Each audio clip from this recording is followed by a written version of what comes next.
නොදැනුවත්කමින් කරන වැරදි ටිකක් නිසා මැදකට විතර යනකොට තේරෙනවා ට්‍රැක් එකෙන් සෑහෙන එළියට ගිහිල්ලා ඉන්නේ කියලා. හරිද? ඒතර ගොඩක් වෙලාවට ආපහු ට්‍රැක් එකට එන්න තියෙන අවස්ථා තියෙන නිසා ගොඩක් වෙලාවට දැන් ඒතකොට ඔලුවට වදයක් වගේනේ. ඒ නිසා තව තව ට්‍රැක් එකෙන් එළිය තමයි යන්නේ. අර ඔයාගේ ප්‍රතිඵලය අසාර්ථක වුණාම ඒකට උත්තර දෙන්න වෙන්නේ අම්මටයි තාත්තටයි නම් ඒක පට්ට අසාධාරණයිනේ. හැබැයි ඉතින් ඒක එහෙම තමයි. ඒක සමාජය දකින්නේ ඒ අම්මගේ තාත්තගේ නොහැකියාවක් විදියට. නේ? කතාවටත් කියන්නේ ළමයා හදාගත්ත විදිය තමයි. හරි. ඔහොම තමයි උන් ළමයි හදන්නේ. එහෙම කියලා.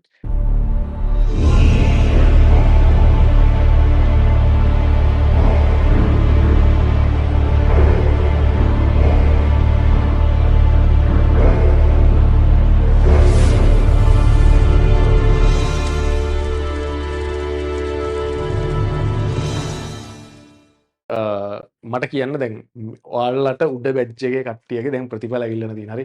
දැන් ළඟ ළඟම ඔයාලට උඩින් ඉන්න බැච් එකේ ප්‍රතිඵල ඇවිල්ලා තියෙනවා. හරි. ඔයාලට ඒකත් එක්ක මොකද හිතෙන්නේ? හරි. ඒතර දැන් ඔයා දකින්නවනේ ඒ අයියලා අක්කලා අතර හොඳ ප්‍රතිඵල ගත්ත කට්ටියගේ ප්‍රතිඵල. හැබැයි ඔයා පැහැදිලිවම දන්නවනේ සියලුම දෙනාට ඒ වගේ හොඳ ප්‍රතිඵල නැහැ කියන්නේ. නේ? එතකොට ඔය ප්‍රතිඵල එන දවස කියන එක සාමාන්‍යයෙන් හරි ඒක විශේෂ දවසක් මං හිතනවා සෑහෙන කාලයකට අමතක වෙන්නේ නැති දවසක්. හරි මට නම් ඒ A-level ලියපු ඒ හැම අවස්ථාවෙම ඒ ආපු ප්‍රතිඵලය ආපු දවස මට හොඳට මතකයි.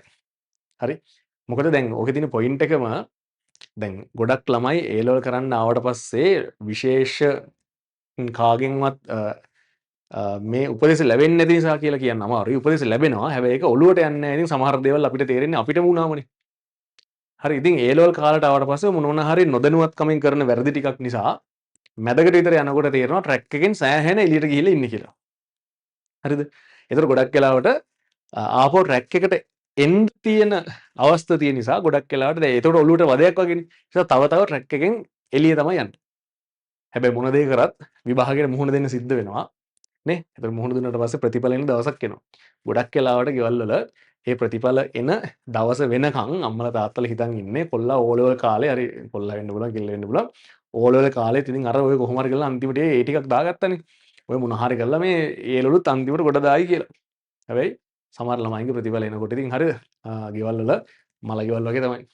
හරි. දැන් මම දැක්කා එක මැසේජ් එකක් දාලා තිබ්බා මේ තාත්තා අඬනවා ප්‍රථම වතාවට දැක්කේ අද කියලා දාලා තිබ්බලා මේක හරිද? හරි ඒක තේරෙනවානේ හරි. එතකොට දැන් මට වුණත් ඒ අත්දැකීම මන්ට මුහුණ දීලා තියෙනවා. හරි. අර එතකොට හිතන්නකෝ දැන් ඒකේ තියෙන පොයින්ට් එක මම ඔයාලට කල්ැතුව කියන්නම්. හරි. පොයින්ට් එක මේකයි. ගොඩක් වෙලාවට ඔය ප්‍රතිඵල අහන වටපිටාවේ ඉන්න කට්ටිය එක අහන්නේ අපෙන් නෙමෙයි ගොඩක් වෙලාවට. අහන්නේ ගෙදරට කෝල් කරලා වෙන්න පුළුවන්. හරි. නෑයෝ නෑයෝ කතා කරලා වෙන්න පුළුවන්. හරි. ගෙදරට ඇවිල්ලා වෙන්න පුළුවන්. අර අම්මගෙන් හෝ තාත්තගෙන් මේ ප්‍රතිඵලය අහන්නේ. එතකොට ඒ අම්මයි හෝ තාත්තා මෙච්චර කාලයක් කොහොම කියන්නේ ඕකෙන් වෙන් වෙලා හිටියත් කියන්නේ ඔය ගැන කතා නොකර හිටියත් දැන් මෙතනින් එහාට එයාලට උත්තර දෙන්න සිද්ධ වෙනවනේ තමන් කරපු දෙයක් විදියට. හිතන්නකෝ දැන් එයාලට පුළුවන් උපරිමයෙන් සල්ලිත් දීලා.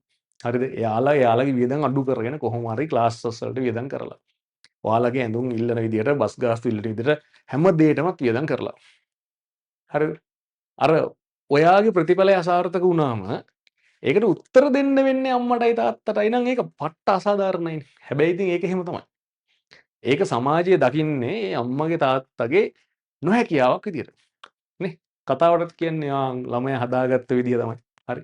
ඔහොම තමයි උන් ළමයි හදන්නේ. එහෙම කියලා. ඉතින් මාර අපහසුතාවයට අම්මලා තාත්තලාපත් වෙනවනේ. ඒක ඔයා කල්තියක් දකින්න. හරි. ඒ අයියලා අක්කලාගේ ඒ විදිහට ඒ අඳුරු පැත්තක් තියෙන අයියලා අක්කලාගේ ඒ දේ දිහා කල්තියක් දකින්න. ඒක මට තිබිච්ච නිසා මම ඒක දන්නවා. එහෙනම් මගෙන් හරි ඔයා ඒක දැනගන්න. හරිද? ඒක ලේසි නෑ. මම මේ hina වෙලා මේක කිව්වට ඔක ලේසි වෙන්නේ නෑ. හරි.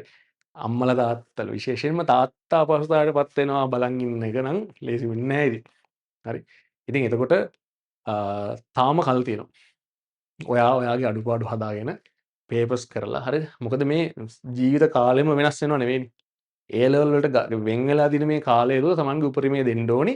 එතකොට එන මානසික පීඩන අපි බැලන්ස් කරගන්න ඕනි. හරි. අපිට තියෙන වර්ක් ලෝඩ් එක අපි හරියට බෙදාගෙන වැඩේ කරන්න ඕනි. සතිය ප්ලෑන් කරලා කරන්න ඕනි. ඉතින් ඒකට සැලකියුතු කාලයක් තව තියෙනවා. අපි දන්නේ නැහැ එක්සෑම් එක තව පොඩි කාලයක් හෝ කල්යයිද කියන්න. අපි හිම නැහැ කියලාම හිතමු. අන්තිම කාලේ පුළුවන් තරම් පේපස්කල් වගේ අඩුපාඩු හදාගන්න. හරි ඔයා ඔල්ලුවට දාගන්න. ඔය මගෙත් ළඟදිම දවසක ප්‍රතිඵල එන දවසක් එනවා. හරි එදාට නම් අපේ ගෙදර හරි ওই විදිහට අම්මලා තාත්තලා අසරණ වෙන තැනට පත් කරන්නේ නැහැ කියලා. එහෙම හිතාගෙන වැඩේ කරන්න. හරි බලමු. හරි දැන් ඉතින් ඕක තමයි කතන්දරේ. අපි දැන් මේ දෙන්නගෙන් අර ඉතුරු කට්ටිය කොහමද